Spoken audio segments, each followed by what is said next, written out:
Hello दोस्तों, आपके YouTube channel expert poly classes में का स्वागत करता हूं। आज बच्चों हम आपके अप्लाइड केमिस्ट्री के एटॉमिक स्ट्रक्चर के आगे कुछ आगे टॉपिक बढ़ाएंगे, जिसमें हम बोर के परमाणु मॉडल के विषय में बताएंगे। इसके पहले कई वैज्ञानिक हैं, जिसमें रदरफोर्ड से लेकर थॉमसन ने सब अपना अपना मत दिया। बोर ने अपना मत दिया क्या कि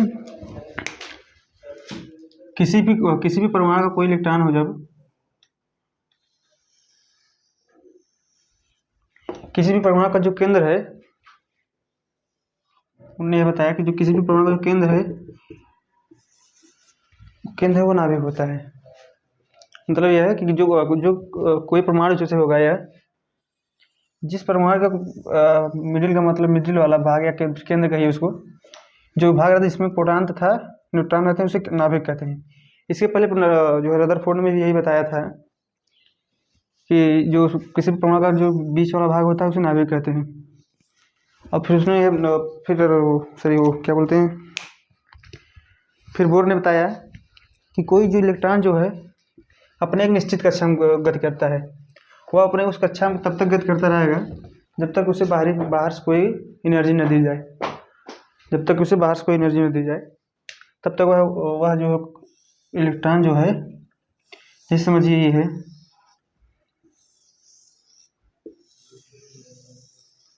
ये हो गया नाभिक। ये इतना समझिए नाभिक हो गया, जिसमें प्रोटॉन प्लस न्यूट्रॉन सब रहते हैं। मान लीजिए इस इलेक्ट्रॉन को इसमें चक्कर तब तक लगाएगा, इसमें चक्कर तब तक लगाता रहेगा जब तक इससे बाहर से कोई एनर्जी न दी जाए। जब हम इसे बाहर से कोई एनर्जी देंगे तो अपने से आगे वाली कक्षा में चला जाएगा। जैसे इसमें घूम रहा है तो अपने से आगे वाली कक्षा में इधर चला जाएगा, और यहाँ तब तक घूमता रहेगा जब तक वह हमारी एनर्जी, मतलब अपना जो एनर्जी जो बाहर से एनर्जी जो दी गई थी उसके वहाँ रीयूज न कर दे या फिर वहाँ छोड़ दे। जैसे वो हमारी एनर्जी वहाँ छोड़ेगा, वो फिर अपने पुरानी वाली कक्षा में वापस चला जाएगा। ये इलेक्ट्रॉन की घूमता है ऐसे ही।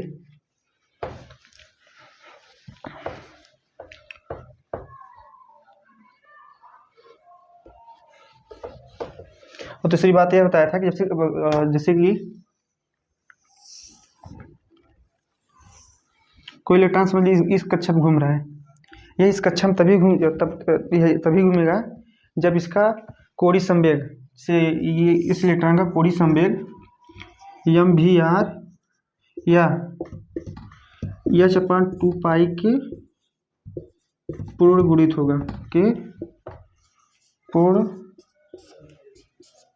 होगा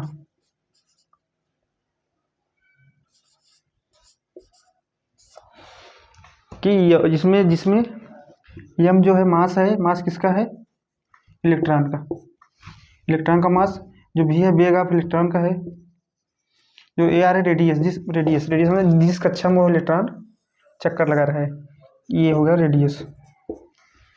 और यहाँ देखिए h है, ये प्लांक कांस्टेंट नियतांक है प्लांक का, जिसका जो वैल्यू होती है 1.67 इंटू 10⁻34 J/s है। ये है प्लांक कांस्टेंट नियतांक, जो EH है, EH/2π रहेगा यहाँ, सॉरी ये रहेगा यहाँ। ये क्या बताया बोर ने, ये बताया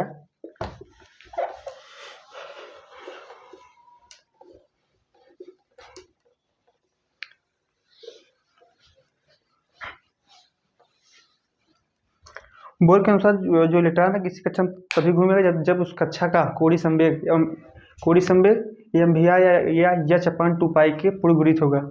और चौथा टॉपिक ये बताया था उन्होंने कि जिस गोली पथ में वो इलेक्ट्रॉन घूमता है उसे कक्षा कहते हैं, ये होगा। ऐसे ही कुछ पॉइंट बताए थे और कुछ लिख लेते हैं उनके विषय में। बोर के परमाणु मॉडल हेडिंग डालिए आप लोग, बोर का परमाणु मॉडल।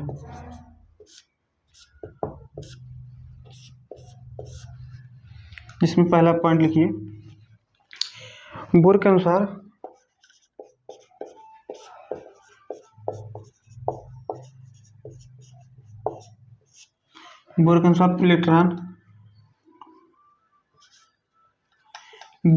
परमाणु का परमाणु का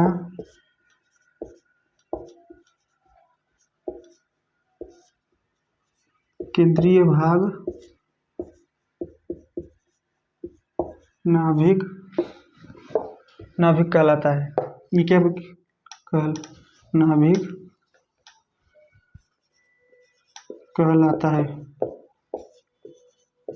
ये इसके पहले जो है न्यूक्लियस खोज करते समय रदरफोर्ड ने भी ये भी रदरफोर्ड जिनके दो शिष्य थे जिनका नाम था मार्डसन और एक था गीगर, इन तीनों ने बताया था कि जो परमाणु का मिडिल वाला भाग होता है उसे केंद्रीय कहते हैं, जिसे जो केंद्र नाभिक कहते हैं, और नाभिक पॉजिटिव होता है।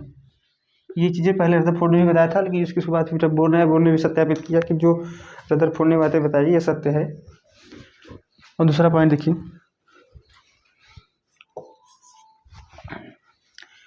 बोर के अनुसार कोई भी परमाणु बोर के अनुसार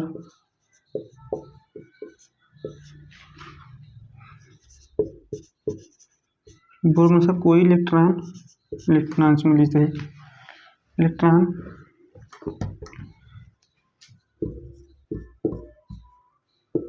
बोर के अनुसार कोई इलेक्ट्रॉन किसी कक्षा में किसी ऑर्बिट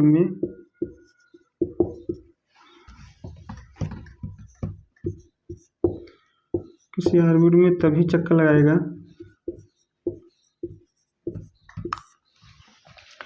बोर के अनुसार कोई इलेक्ट्रॉन किसी ऑर्बिट में तभी चक्कर लगाएगा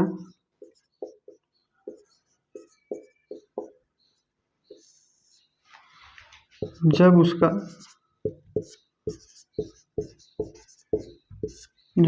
कोणीय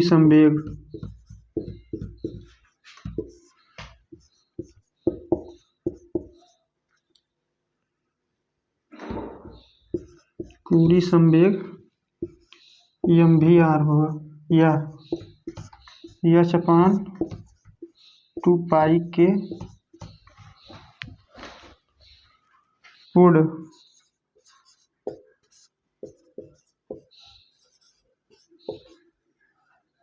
पूर्ण गुणित होगा,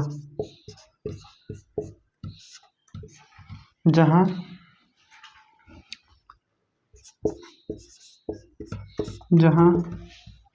m = मास ऑफ इलेक्ट्रॉन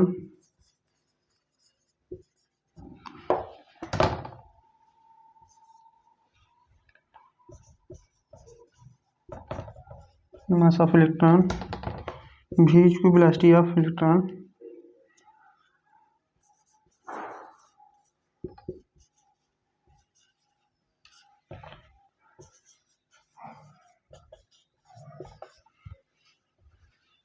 जो r है रेडियस ऑफ ऑर्बिट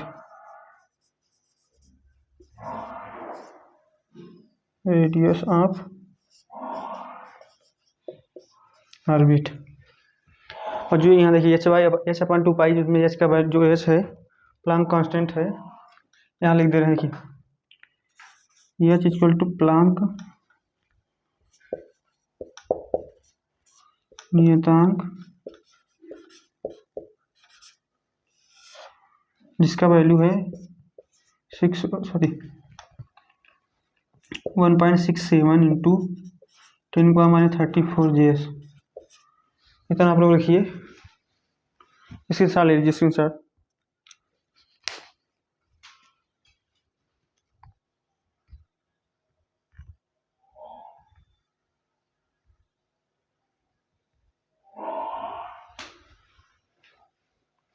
ठीक है, दिखाते हैं आगे। ये कुछ पॉइंट आगे और लिखते हैं।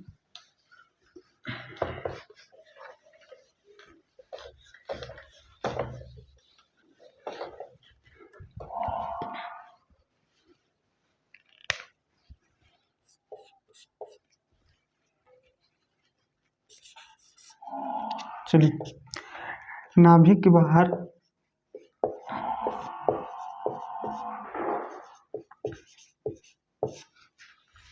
के बाहर उपस्थित कक्षाओं में नाभिक बाहर ऑर्बिट में ऑर्बिट या फिर कक्षा में इलेक्ट्रॉन की संख्या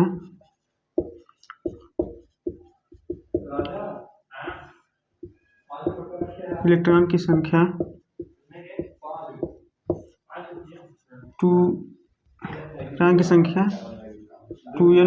2n पावर स्क्वायर के बराबर होगी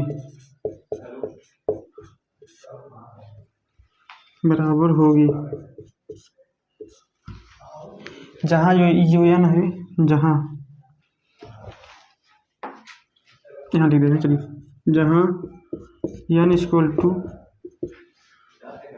कक्षा की संख्या है, ऑर्बिट की संख्या, ऑर्बिट की संख्या। जैसे कह रहे कोई परमाणु में, मान लीजिए जैसे कोई परमाणु कह दिया, कह रहा कि उसके तीसरी कक्षा में इलेक्ट्रॉनों की संख्या, तीसरी कक्षा मतलब तीसरी कक्षा n बराबर 3 हो गया, तीसरी कक्षा में इलेक्ट्रॉनों की संख्या, तब यहाँ सूत्र रखेंगे हम क्या, 2n स्क्वायर हो गया। कह रहा है किसी परमाणु की तीसरी कक्षा में इलेक्ट्रॉनों की संख्या, चलिए लिख लीजिए, चलिए सूत्र सवाल लिखिए। कह रहा है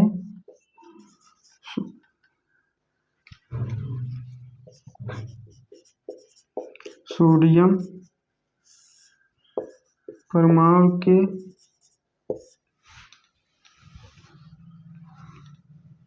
ठीक है, के तीसरी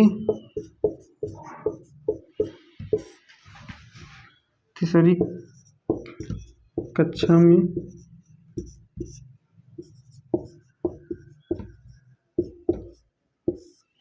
सोडियम परमाणु की तीसरी कक्षा में उपस्थित इलेक्ट्रॉनों की संख्या,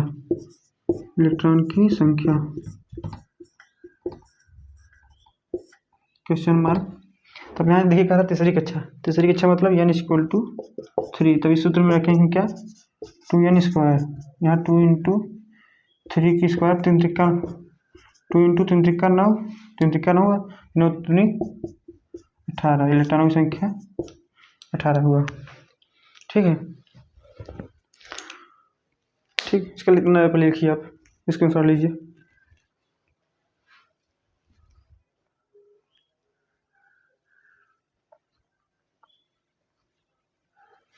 चलिए लिख लेंगे, ठीक है, आगे बढ़ते हैं। चलिए नीचे लिख दे रहे हैं। बोर ने यह भी बताया कि जो कि कोई इलेक्ट्रॉन जब किसी कक्षा में चक्कर लगाता है, जब घूमता रहता है, तो वह न तो ऊर्जा का अवशोषण करता है, न तो ऊर्जा का उत्सर्जन करता है। ठीक है, लिखिए यही पॉइंट। बोर के अनुसार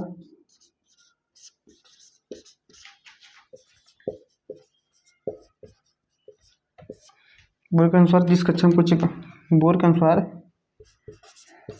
किसी ऑर्बिट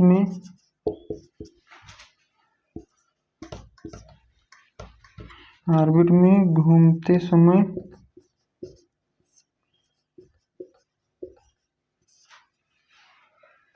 इलेक्ट्रॉन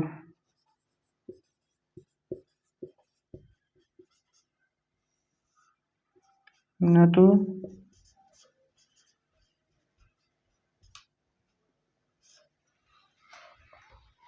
तो ऊर्जा का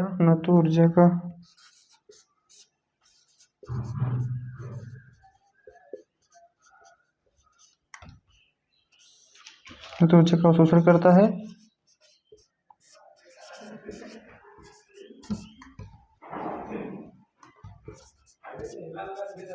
नहीं ऊर्जा का उत्सर्जन करता है।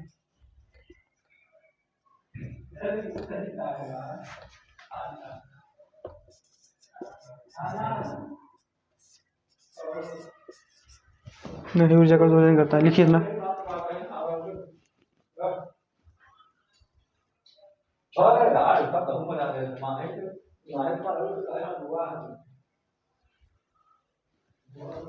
ठीक है, लिखिए, हो गया। चलिए निकालते हैं, इरेज करते हैं ना, आगे फिर पॉइंट लिखिए।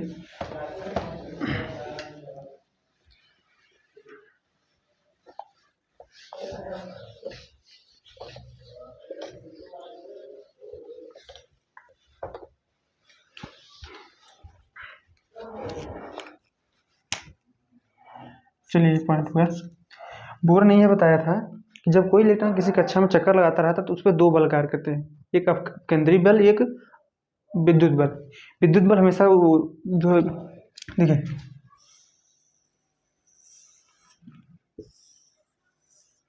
ये नाभिक हो गया। अब जिस इस कक्षा में इलेक्ट्रॉन जो चक्कर लगा रहा है, इसमें देखिए नाभिक के बीच में क्या होंगे, इलेक्ट्रॉन, प्रोटॉन, न्यूट्रॉन होंगे। वो हमेशा इस इलेक्ट्रॉन को, इस वाले इलेक्ट्रॉन को हमेशा इस साइड खींच रहे हैं। क्यों? विद्युत बल। और जो एक अपकेंद्री बल होगा, जो अपकेंद्री बल होगा वो बाहर, वो इलेक्ट्रॉन को बाहर की तरफ खींचने का प्रयास करेगा, जिससे जब ये इधर खींचेगा, ये इधर खींचेगा, तब जिससे जब इधर खींचेगा, ये खींच, दोनों देखिए दोनों बल बराबर होते हैं, हमेशा दोनों बल बराबर होते हैं। इसी कारण होता है जब चक्कर इलेक्ट्रॉन इस कक्षा में घूमने लगता है। जब इस देखिए इलेक्ट्रॉन ये हुआ, जब इधर खींचा, ये इधर खींचा, दोनों का बल कांस्टेंट हो गया, फिर तब ये इस चक्कर में घूमने लगता है। ऐसे ये फोर्स इधर लगाएगा, ये फोर्स लगाएगा, घूमने चक्कर में घूमने लगते हैं। यह है इलेक्ट्रॉन के घूमने का कारण। ठीक है, देखिए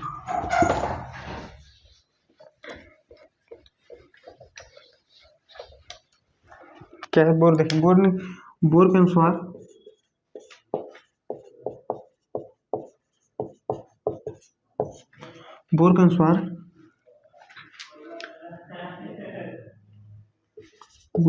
कोई इलेक्ट्रॉन जब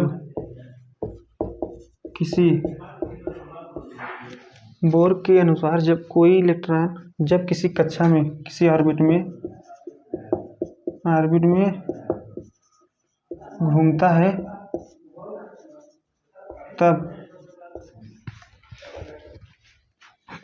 तब उस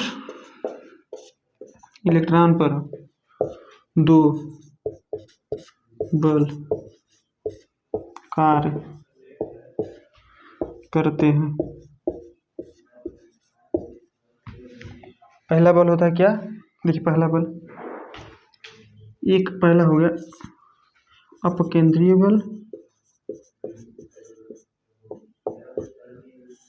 केंद्रीय बल,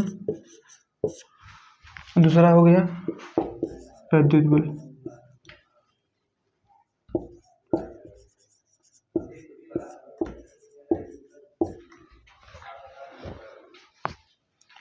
जो केंद्रीय बल होता है 1/2 mv²/r, ये हो गया।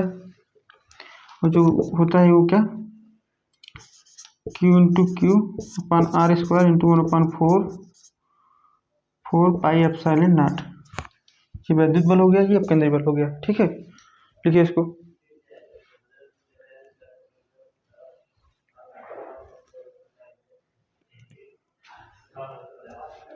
ठीक है, देखिए ये जो स्क्वायर होता है, ये इधर होता है, इसको आप लिखें या चाहे ना लिखें, इससे कोई मतलब नहीं, इतना ही होता है mv²/r।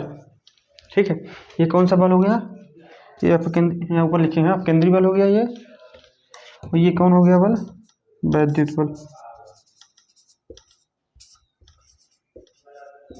बल। ठीक है, लिखिए इसको।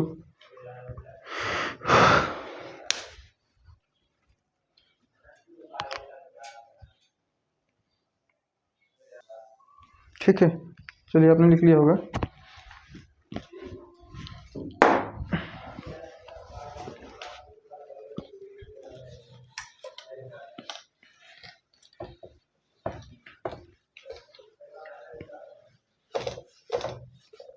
देखिए बोर ने ये बताया था क्या कि जब कोई इलेक्ट्रॉन किसी कक्षा में घूम रहा है, जब उसमें बाहर से कोई ऊर्जा देंगे तो अपने आगे वाली कक्षा में चला जाएगा। ठीक है, वो अपनी कक्षा में तब तक वहाँ रहेगा।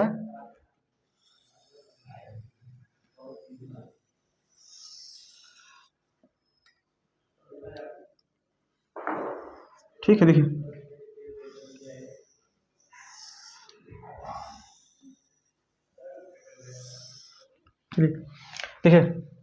इसमें मान लीजिए कोई इलेक्ट्रॉन यहाँ चक्कर लगा रहा है, जब हम उसको बाहर से हीट दे रहे हैं, एनर्जी दे रहे हैं, तो यह यहाँ से इस साइड में यहाँ तक आ जाएगा, इस वाले कक्षा में, फिर इस चक्कर में घूमने लगेगा। या इस चक्कर में तब तक घूमेगा जब तक कि वह इसके द्वारा जो दी गई एनर्जी है यहाँ नहीं छोड़ देगा। ठीक है, हाँ तो इसको सुन, देखिए यहाँ पॉइंट देखिए एक और, मतलब उत्सर्जन कब होगा? उत्सर्जन जब होगा जब कोई इलेक्ट्रॉन, मान लीजिए पहला कक्षा हो गया, हाँ इसमें, हाँ ये दूसरा हो गया। जब इलेक्ट्रॉन दूसरी कक्षा से उत्सर्जन उत्सर्जन में जब एनर्जी का उत्सर्जन कब हुआ, देखिए ऊर्जा को, हाँ ठीक है। देखिए कह रहे हैं कि जब दूसरी कक्षा से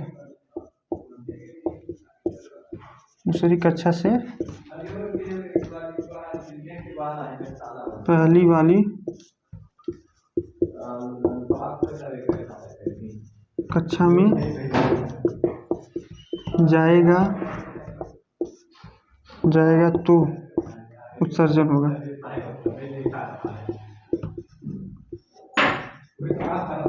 उत्सर्जन करेगा इसका एनर्जी का, देखिए ठीक है। जब देखिए ज़्यादा हुआ इस साइड चला गया, इस वाले में चला गया, या फिर जब यहाँ जाएगा, जब जितना ज़्यादा हुआ वो यहाँ इस कक्षा में वो एनर्जी छोड़ देगा। जब एनर्जी छोड़ेगा तो फिर अपने वाले इसी वाले कक्षा में वापस चला आएगा, ठीक है। हाँ सो देखिए ऊर्जा का अवशोषण कब होता है? अवशोषण जब होता है जब मतलब ये जब इसको बाहर से एनर्जी दिए, एनर्जी का ग्रहण किया, जितना एनर्जी ग्रहण किया उससे एक्साइट हो गया, एक्साइट होने के बाद ये इस साइड चला गया, इस वाले में गया, इससे इसके बीच में जाने में, देखिए यहाँ से इसके जाने के बीच में अवशोषण होता है। ये किसका? इलेक्ट्रॉन का अवशोषण कर देगा। अवशोषण मतलब ग्रहण करेगा ऊर्जा। जब इसको मैंने एक मांगा था, इसको दो।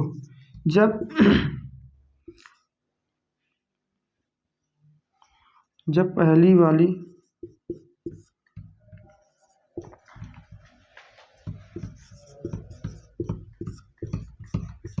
कक्षा से दूसरी वाली कक्षा में जाएगा,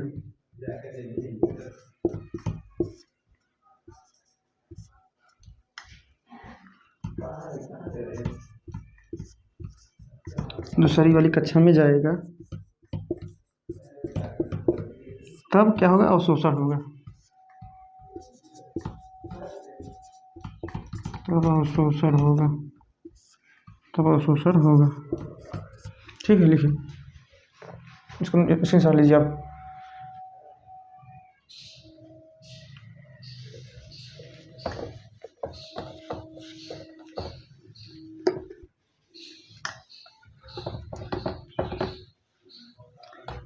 क्या देखिए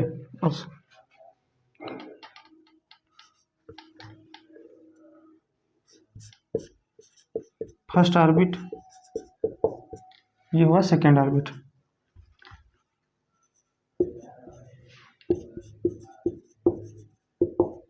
ये सेकेंड ऑर्बिट जब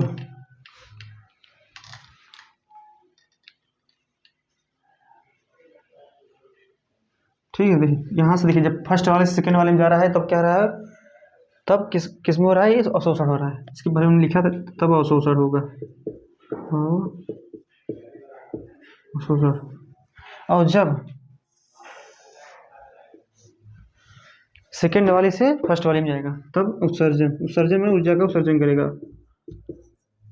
ठीक है। देखिए जब उसको हम बाहर से एनर्जी देंगे तो एक्साइट होने के बाद अपने से आगे वाली कक्षा में चला जाएगा। अपने से आगे वाली कक्षा में तब तक रहे जब तक वो जो एनर्जी उसने ली थी वहाँ ना छोड़ दे। वहाँ जब जैसे एनर्जी छोड़ेगा, जैसे यहाँ एनर्जी छोड़ेगा वो इस वाले कक्षा में तुरंत अपनी मूल वाली कक्षा में वापस चला जाएगा। कौन था ये? किसने बताया था? ये बोर ने बताया था, ठीक है। क्या बताया था उन्होंने? देखिए सुनिए, एकदम ध्यान सुनिएगा। बोर थे, उन्होंने बताया कि परमाणु जो परमाणु का केंद्रीय भाग होता है वो नाभिक होता है, और परमाणु किसी भी कक्षा में तभी घूमेगा जब उसका कोणीय संवेग mvr, जब उसका कोणीय संवेग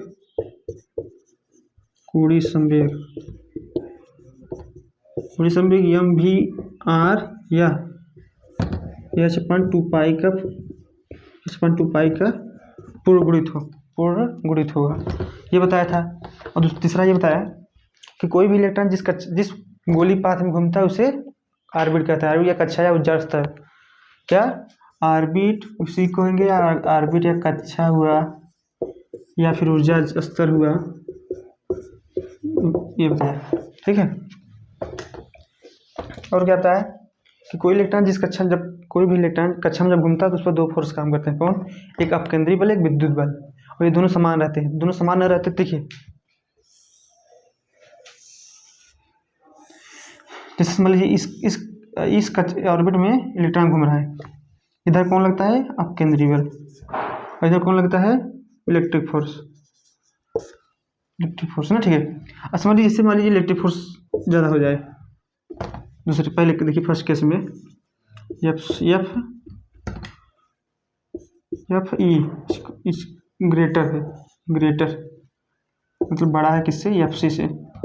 अगर इस केस में देखिए, अगर इलेक्ट्रिक फोर्स ज़्यादा हो जाता तो जो ये इलेक्ट्रॉन घूम रहे हैं वो जाकर नाभिक में गिर जाते, लेकिन ऐसा नहीं होता। और दूसरी बात, अगर एफ सी ज़्यादा हो गया, एफ सी मतलब सेंट्रीफ्यूगल फोर्स, अपकेंद्रीय बल, अगर ये ज़्यादा हो गए तब तो इलेक्ट्रॉन परमाणु से बाहर निकल जाते हैं, परमाणु कक्षा से बाहर निकल जाते हैं, ऐसा तो हो नहीं सकता। तो इसलिए याद रखिएगा कि जो दोनों फोर्स लगते हैं हमेशा बराबर रहते हैं। ठीक है,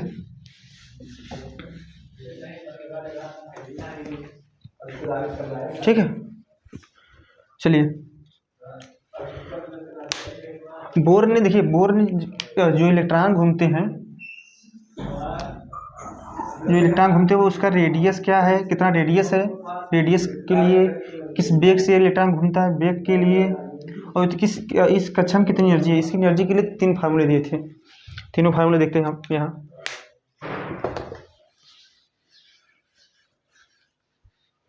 रुक थोड़ा स्याही डाल लो, स्याही कम चल रही है।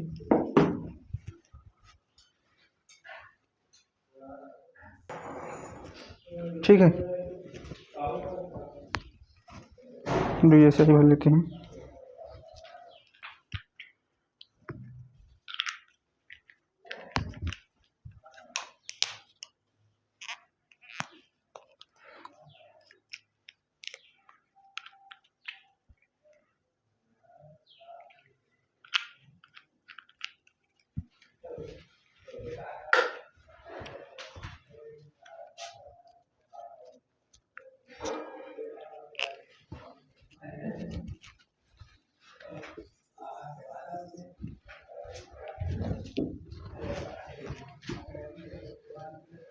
क्या बता रहे थे, हाँ देखिए, बोर ने किसी भी इलेक्ट्रॉन के चक्कर करने के वेग, एनर्जी तथा रेडियस निकालने के लिए 3 सूत्र दिए थे। तो उन्होंने रेडियस के लिए R N, number E, R N जो है ना number of electron, number of sorry कक्षा, नंबर ऑफ मतलब किसी इलेक्ट्रॉन जो कक्षा की संख्या है एन बराबर, इसको आप ध्यान के देखिए।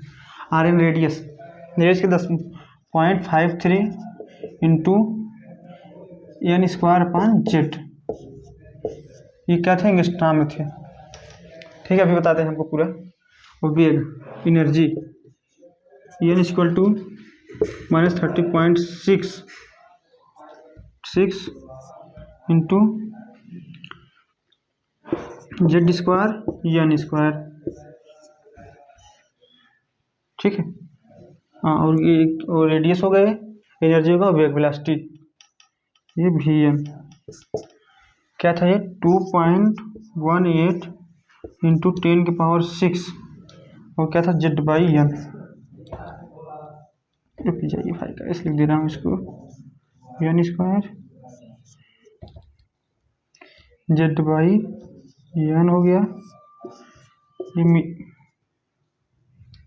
मीटर पर सेकेंड हो गया, एंगस्ट्रॉम हुआ इलेक्ट्रॉन वोल्ट।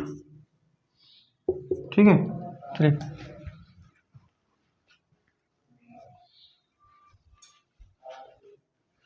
तो इसको लिखिए आप।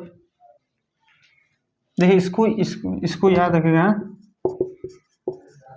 इसको याद रखेगा। एक आप ट्रिक बता रहे हैं इस तीनों सूत्र को याद करने का। ठीक है, इसको इधर इरेज कर दे रहे हैं। देखिए क्या था, ई आर भी आई एन, इरविन जन 2211। देखिए इसको याद करने का ट्रिक है, ई आर भी आई एन, इरविन जन 221।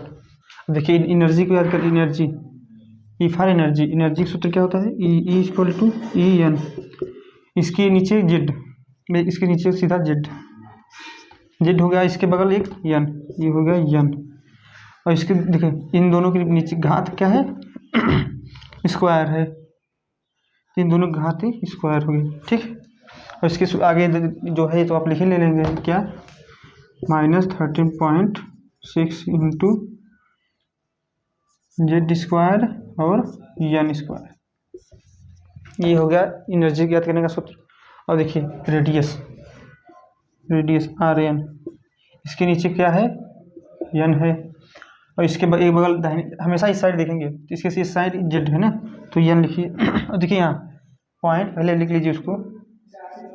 कन्फ्यूजन हमेशा इस चीज़ों में होती है, ये तो चीज़ें याद रखती है, हमेशा कन्फ्यूजन इसलिए इस चीज़ों को मैं बता रहा हूँ। 30.6 देखिए क्या रेडियस नीचे एन, तो एन हो गया, और इसके बगल जेड, तो बगल जेड हो गया।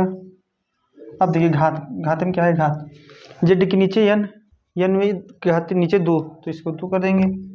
अब देखिए जेड होगा इधर,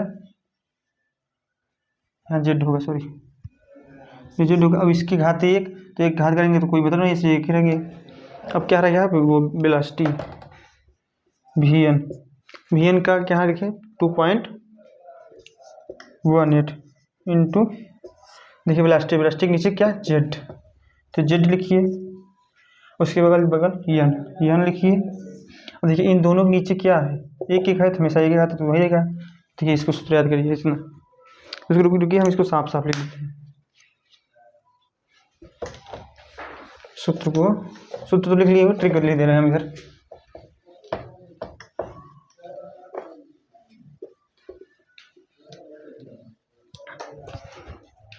ट्रिक क्या है,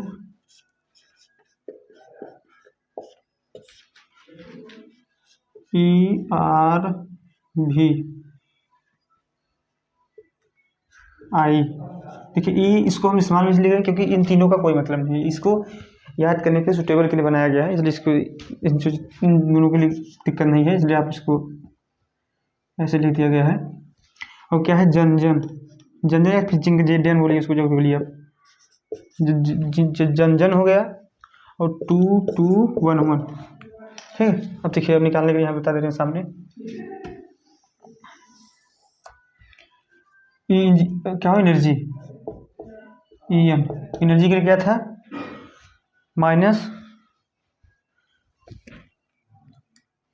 एनर्जी के लिए -13.6 इंटू ये देखिए क्या था, -13.6 इंटू देखिए हाँ -13.6। अब देखिए एनर्जी क्या लिया जेड, तब जेड लिख देंगे, और उसके बगल एन लिख देंगे। अब लगा रहे हैं घात लिखना है, घात क्या है, दोनों है तो इसको दोनों को स्क्वायर कर देंगे, और ये होगा इलेक्ट्रॉन वोल्ट पर एटम होते हैं इसके, तो रेडियस 0.53 इंटू देखिए रेडियस एन हुआ, एन लिखिए, नीचे इसके बगल इसकी इस साइड देखेंगे जेड है तो हम इसको जेड लिखेंगे। अब हमें इन दोनों को घात लिखना है, घात एक देखिए एन की स्क्वायर 2 है तो स्क्वायर कर दे रहे हैं, और जेड की 1 है तो 1 लिख दे रहे हैं। अब क्या लिखना है, वेलोसिटी जो है 2.18, ये देखिए हमारे इसमें 10⁻6 इंटू देखिए वेलोसिटी जेड, इसके बगल एन बटे एन। अब घाते देखिए दोनों के एक है, इसलिए घाते का तो वही होगा, इसको लिख लीजिए आप इतना पहले।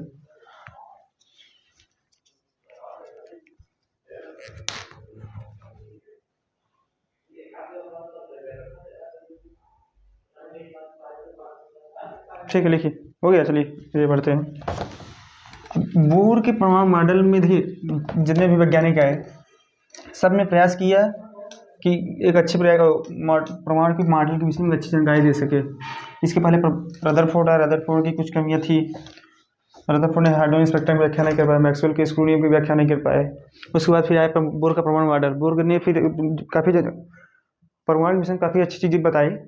उन साथ जैसे कि बोर जो थे जो चीज़ बताए उसके बाद कुछ उनकी भी बुराइयाँ थी, उसमें उनकी जो कमियाँ थी, तो कमियाँ ये थी देखिए बोर के मॉडल की कमियाँ, बोर का परमाणु मॉडल कमियाँ, देखिए कमियाँ यह थी, पहली कमियाँ उन्होंने इलेक्ट्रॉन के वितरण की जानकारी नहीं दे पाए, क्या इलेक्ट्रॉन किस जगह है किस जगह नहीं है, मतलब किस जगह ज़्यादा पाया था किस जगह, इसकी व्याख्या नहीं कर पाए। इलेक्ट्रॉन के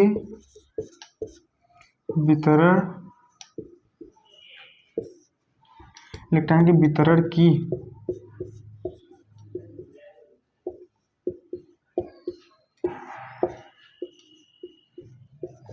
इलेक्ट्रॉन के वितरण की जानकारी नहीं दे पाए। और दूसरा क्या था, उन्होंने कोष तथा उपकोष की व्याख्या नहीं कर पाए। उन्होंने कोष तथा उपकोष की व्याख्या नहीं कर पाए। कोष तथा उपकोष की व्याख्या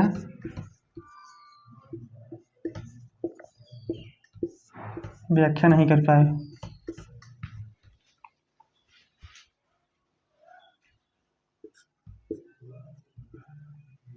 व्याख्या नहीं कर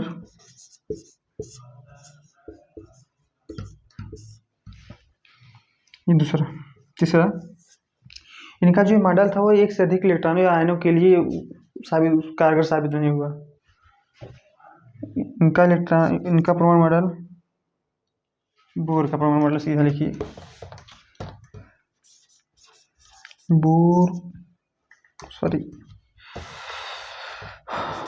बोर का परमाणु मॉडल एक से अधिक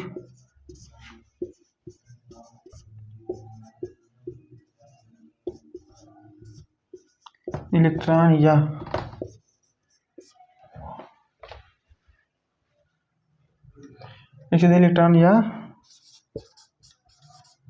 आयन के लिए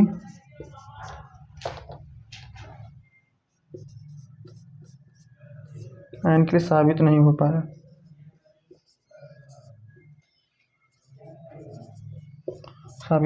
पाया। ठीक है, इलेक्ट्रॉन की ठीक है, मिलते हैं। आज की वीडियो में इतना ही, मिलते हैं नेक्स्ट वीडियो में। अगर वीडियो अच्छा लगा हो तो लाइक करिए, शेयर करिए, कमेंट करिए, अपने दोस्तों में जरूर शेयर करिएगा। थैंक यू, धन्यवाद। मिलते हैं नेक्स्ट वीडियो में। Thank you.